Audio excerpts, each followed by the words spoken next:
प्रेम करना है गुरु के बताए हुए राम नाम से, यही उपाय है, यही साधन है, यही लक्ष्य है।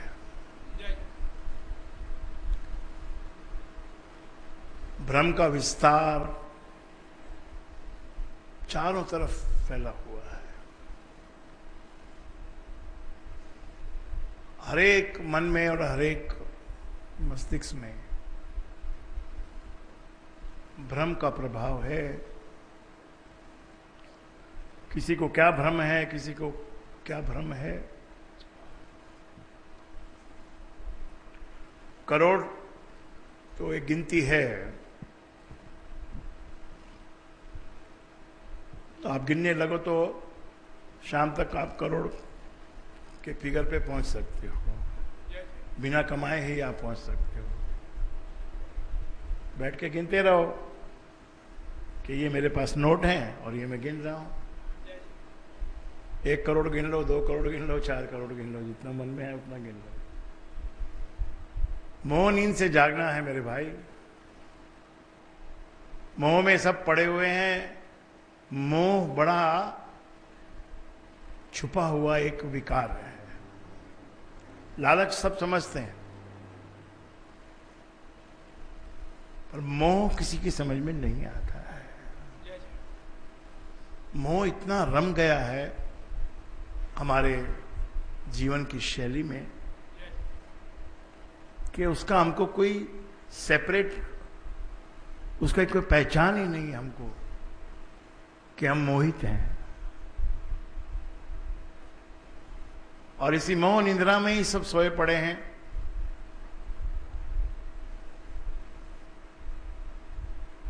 गुरु जगाता है तो अच्छा नहीं लगता कि ये मोह कैसे हम छोड़ेंगे, और कितना ही कोशिश करो ये छूटता नहीं है।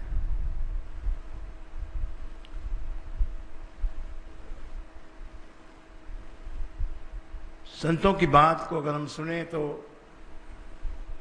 सारे रिश्ते नाते, सारा प्रसारा जो भी है, ये सब मोह से भरा हुआ है।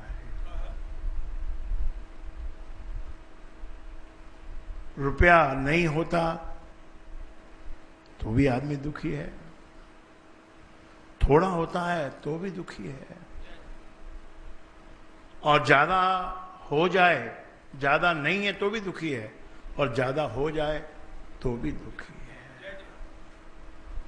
दुख तो हमारे संसार में, हमारे जीवन में चलता ही है, हमारे संग संग चलता है। आनंद केवल गुरु के चरणों में प्राप्त होता है, क्योंकि उसमें मोह जब यहां पर आके मोह विस्मृत हो जाता है तो ही मनुष्य आनंद में आ सकता है। यहां भी अगर आप कोई मोह में पड़े हुए हो, कोई औलाद के मोह में है, तो कोई प्रॉपर्टी के मोह में है, कोई धन संपत्ति के मोह में है, वो सब अपने मोह में चलते ही रहते हैं, चलते ही रहते हैं, चलते ही रहते हैं। एक व्यक्ति के पास यहां आता था पहले, बिल्कुल 2 पैसे की धोती पहनता था। 2 पैसे की नहीं तो समझो 2 रुपए की समझ लो। 10-20 रुपए की धोती पहनता था और 25-30, 40-50 रुपए का कोट पहनता था, और इसके सिवा उसको और कोई पर्सनल खर्चा नहीं था। प्रॉपर्टी थी, कितनी तो दुकानें, कितने फ्लैट और कितनी और तरह की प्रॉपर्टियां उसके पास थी। वो भी कभी उसकी किस्मत थी उसकी भी कोई। पहले उसकी पत्नी आ गई सत्संग में, फिर पत्नी ने जाके अपने पति को कहा कि वहां तो बड़ा आनंद आता है। क्या सत्संग में क्या आनंद आएगा, अपना इतना प्रॉपर्टी है, इतना अपने को भाड़ा आता है, इतना ये है, बढ़िया है, आनंद करना। तो क्या आनंद क्या है? तू ये 2 रुपए की धोती पहन के घूमता है और तेरा क्या आनंद है? चाहे बात लग गई तो आ गया सत्संग में, यहां पर गुरु दीक्षा भी ले ली, आनंद भी करने लगा। फिर एक बार पिताजी से पर्सनल मुलाकात करने भी आए, कई बार आते थे। तो एक दिन उन्होंने प्रार्थना की कि गुरुजी अब तो बस, अब अक्ल आई है, थोड़ी समझ आई है, आप मुझे एक चीज से छुड़ा दो कि क्या क्या चीज से तू बंधा हुआ है, क्या फंदा तेरे को पड़ा हुआ। तू तो करोड़पति है भाई, आज से कितने 1965 की बात है, 70s की बात है। तू तो ऑलरेडी करोड़पति है, इस जमाने में करोड़पति है, अब तुझे क्या दुविधा है। तो मुझे दुविधा बहुत ज्यादा है। क्या दुविधा है आपको कि रोज सुबह कोई ना कोई कोर्ट की तारीख रहती है, जो केसेस कर रखे हैं, प्रॉपर्टी में घुसे हुए लोग, अब उनको केसेस कर रखा है, प्रॉपर्टी खाली करो। तो कभी बोरीवली कोर्ट में डेट आ जाती है, कभी बांद्रा में डेट आ जाती है, कभी और कहीं आ जाती है, कभी और कहीं आ जाती है। डेली मेरा काम ही यही है। सुबह लंच बना के दे देती है पत्नी, उसको लेके बांध के, और वो कागजों के पोटले प्रॉपर्टी के कांख में दबा के, और 3rd क्लास के डब्बे में बैठ के, 1st क्लास भी है उधर, लेकिन 3rd क्लास के डब्बे में बैठ के मैं जाता हूं। रोज मेरे को यही प्रॉब्लम है।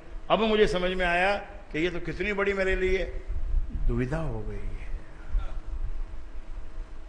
पिताजी ने इसको कहा कि अब तेरी मोह नींद से तेरे को जगाना है, कि पक्का है ना, अब के पक्का होएगा तो ही मोह नींद से जागेगा, नहीं तो उसी में विचरता रहेगा। थोड़ा समय लगा उसको पक्का होने में, फिर एक दिन उसने कह दिया अब मैं पक्का हूं। तो पिताजी ने कहा कि अब कल से कोर्ट में जाना ही नहीं, एक्स पार्टी जजमेंट जो होता है वो होने दे। उस दिन से उसकी प्राण जो उसके बंधे हुए थे उन कोर्टों के दरवाजों में, वो सब छूट गए और वो आनंद करने लगा।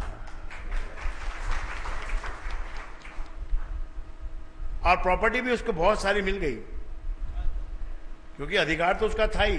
वकील लोग क्या रोज नई डेट डाल देते हैं, आज ये भी डेट है, आज वो डेट है, कल ये डेट है, परसों उनको फीस चाहिए। और जब वो आया ही नहीं जो पेटिशनर, तो फिर उनको भी फिक्र होने लगी। फिर धीरे धीरे एक्स पार्टी ही जजमेंट हो गया। आपका भी एक्स पार्टी जजमेंट हो चुका है। एक्स पार्टी मतलब तुम वहां मौजूद नहीं हो और तुम्हारा ऑर्डर हो गया तुमको कि अब तुमको कुछ गिनती करने की जरूरत नहीं है।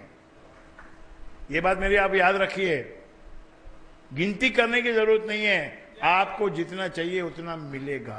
बोलो गुरु राजेंद्र जी महाराज की जय। आप कुछ पर्टिकुलर कोई गिनती को पकड़ना चाहते हो, या आप इस आनंद में रहना चाहते हो कि आपको जब जितना चाहिए सब उतना मिलता है।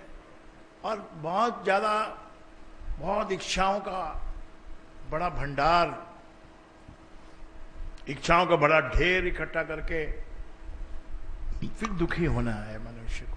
संसार जो मैंने बोला ना, अर्थ प्लेनेट है, इस पे जो भी आता है, भगवान भी आता है, तो उसको भी दुख उठाना पड़ता है। राम जी को भी रोना पड़ता है सीता के वियोग में, राम जी रोते हैं। भगवान हैं, समझदार हैं, ज्ञानी हैं, त्रिकालदर्शी, भगवान को तो सब दिखता है। फिर भी पत्तों को, लताओं को, वृक्षों को पूछते हैं, कहां है सीता, कहां है सीता, कहां है सीता। तो यहां आके जो भी कोई आया है उसको ये पृथ्वी का प्रभाव पड़ेगा ही पड़ेगा, और दुख के सागर में वो डूबेगा, उसमें बार बार डूबेगा। बचने का उपाय एक ही,